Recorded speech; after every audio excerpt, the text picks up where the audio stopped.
के त्यौहार की बहुत बहुत मुबारकबाद।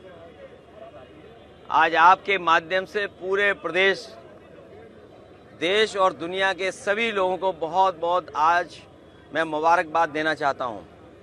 ईद का त्यौहार हम सब खुशी से मनाते हैं, एक दूसरे से गले मिल कर के, सिमैयाँ खा कर के, और उम्मीद करते हैं कि जिस तरीके से हम सब गले मिल कर के एक दूसरे का सम्मान करते हैं, एक दूसरे से कैसे हमारे बीच मोहब्बत बढ़े, प्यार बढ़े, लगाव बढ़े, और यही हमारे देश की खूबसूरती है कि जहाँ पर अलग अलग धर्म के, अलग अलग रास्ते पे चलने वाले लोग सब हम एक साथ मिल कर के रहते हैं। दुनिया में भारत जैसा अच्छा देश, हिंदुस्तान जैसा खूबसूरत देश कहीं नहीं है जहाँ इतनी जाति धर्म के लोग मिल कर के रहते हैं, त्यौहार मनाते हैं, एक दूसरे से खुशियाँ बांटते हैं। जहाँ हम एक दूसरे की खुशियों में शामिल होते हैं, वहीं एक दूसरे के दुख तकलीफ में भी शामिल होते हैं।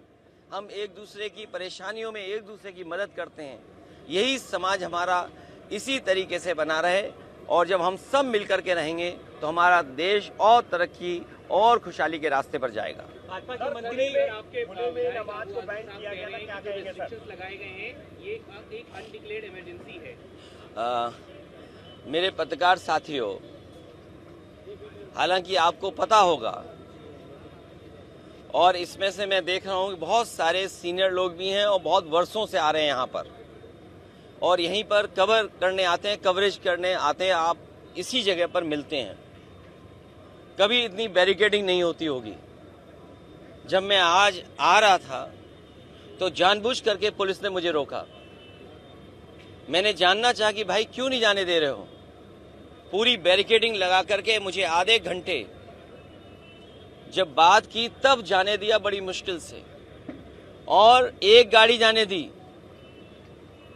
और जब जानना चाहा मैंने कि आखिरकार क्यों ऐसा किया जा रहा है, तो किसी अधिकारी के पास जवाब नहीं था।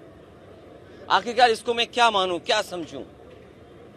इसको मैं तानाशाही समझूं, मैं इसको इमरजेंसी समझूं, मैं इस बात को ये समझूं कि ऐसा दबाव बनाना चाहते हैं, डराना चाहते हैं, धमकाना चाहते हैं कि दूसरे के धर्मों में शामिल ना हो, दूसरों के कार्यक्रम में शामिल ना हो।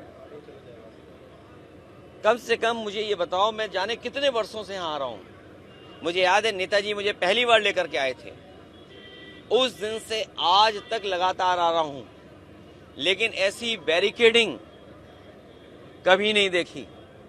और बैरिकेडिंग इसलिए की जा रही थी कि लोग त्यौहार ना मना पाएं, और जो अपनी धर्म की मान्यताएं हैं, धर्म की जो परंपराएं हैं, वो भी ना मान पाएं। तो सबसे बड़ा खतरा लोकतंत्र को है, संविधान को है। ये सरकार बड़ी जिम्मेदारी के साथ, मैं कह सकता हूं, यहां मुझे नहीं कहना चाहिए, लेकिन फिर भी मैं कह रहा हूं कि ये देश भारतीय जनता पार्टी संविधान से